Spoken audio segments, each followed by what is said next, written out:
मैं संजय कुमार अग्रवाल, सहायक प्राध्यापक अर्थशास्त्र, शासकीय अग्रसेन महाविद्यालय बिल्हा।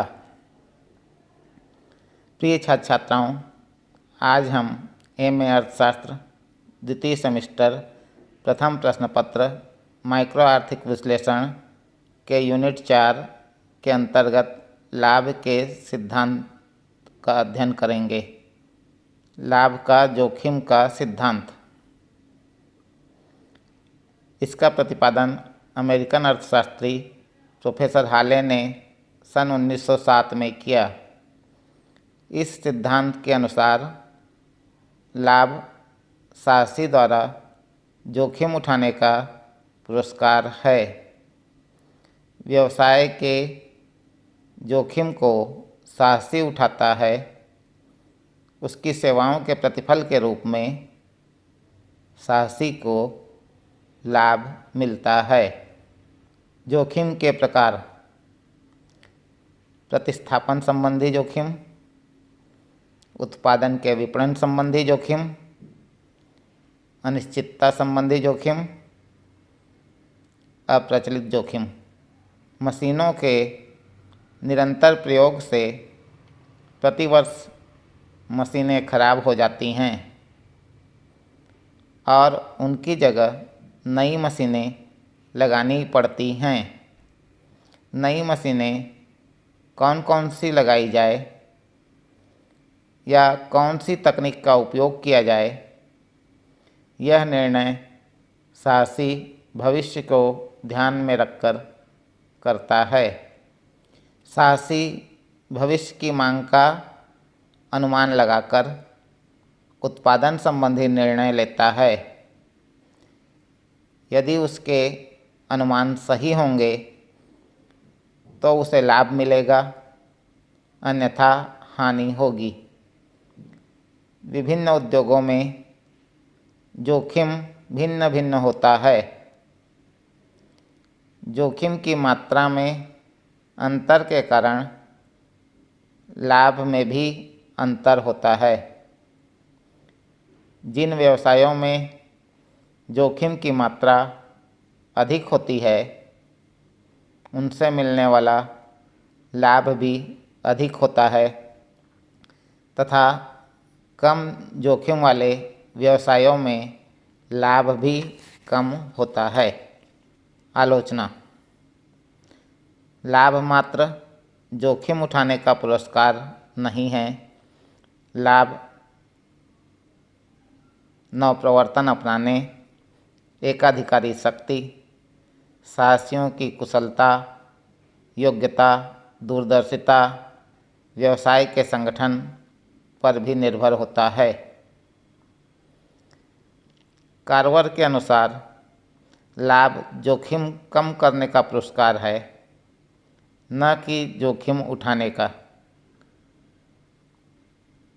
उनका कहना है, साहसी अपनी योग्यता से व्यवसाय के जोखिम को कम कर देता है, इसके बदले उसे लाभ मिलता है।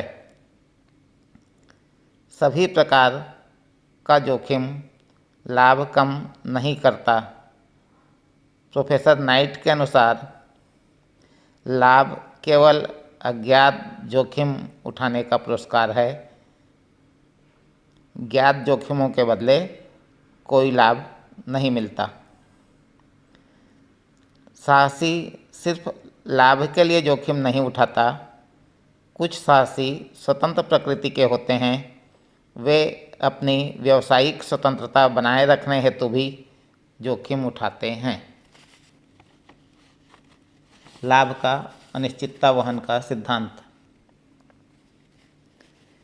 यह सिद्धांत प्रोफेसर नाइट ने अपनी पुस्तक रिस्क, अनसर्टेनिटी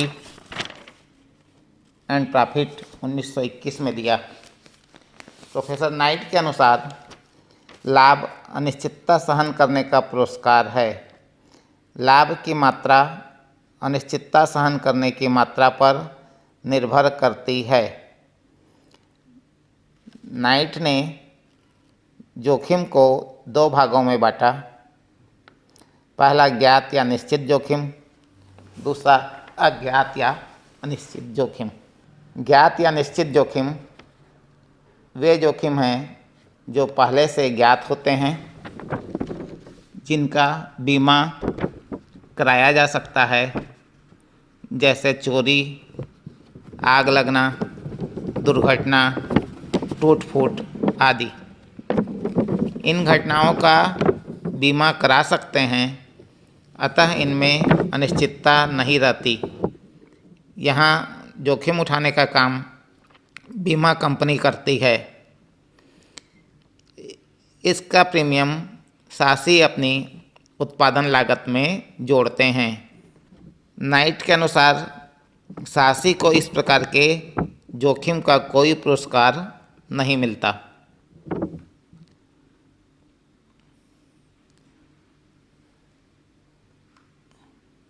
अज्ञात या अनिश्चित जोखिम, इन जोखिमों का पूर्वानुमान संभव नहीं होता एवं इनका बीमा भी नहीं करा सकते, जैसे नए प्रतियोगी उत्पन्न हो जाना, उपभोक्ताओं की आय, रुचियाँ, फैशन एवं जनसंख्या के आकार में परिवर्तन से वस्तुओं की मांग में परिवर्तन हो जाना, सरकारी नीति में परिवर्तन हो जाना, व्यापार चक्र की तेजी एवं मंदी आ जाना, तकनीकी में परिवर्तन हो जाना, स्थानापन्नों का भय आदि। ये सभी जोखिम अनिश्चितता को जन्म देते हैं। इनको वहन करने के लिए साहसी को पुरस्कार के रूप में लाभ मिलता है। लाभ का निर्धारण, नाइट ने अनिश्चितता सहन करने को उत्पत्ति का एक पृथक साधन माना। उनके अनुसार लाभ का निर्धारण उस बिंदु पर होता है जहां अनिश्चितता सहन करने की मांग कीमत उसकी पूर्ति कीमत के बराबर हो जाती है। जोखिम की अनिश्चितता जितनी अधिक होगी, लाभ की मात्रा भी उतनी अधिक होगी एवं अनिश्चितता जितनी कम होगी, लाभ की मात्रा भी उतनी कम होगी। आलोचनाएं, लाभ केवल अनिश्चितता उठाने का पुरस्कार नहीं है। लाभ साहसी की योजना बनाने, नव प्रवर्तन अपनाने, निर्णय लेने, साहसी की व्यावसायिक योग्यता एवं कुशलता का भी पुरस्कार होता है। अनिश्चितता को उत्पत्ति का पृथक साधन मानना ठीक नहीं है, क्योंकि साहसी अन्य महत्वपूर्ण कार्यों को भी करता है। कभी कभी अनिश्चितता सहने के बावजूद साहसी को लाभ के स्थान पर हानि होती है। यह सिद्धांत आकस्मिक लाभ की व्याख्या करता है, शुद्ध लाभ की नहीं। अनिश्चितता मापने की कोई विधि नहीं है। यह सिद्धांत एकाधिकारी लाभ की व्याख्या नहीं करता, जिससे साहसी को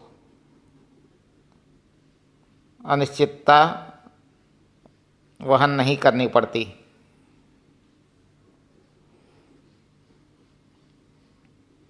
साहसी की पूर्ति केवल अनिश्चितता द्वारा ही सीमित नहीं होती।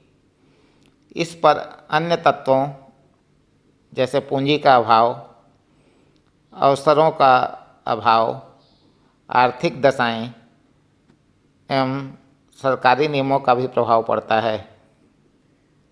लाभ का नवप्रवर्तन सिद्धांत, प्रोफेसर जे शुम्पीटर ने दिया।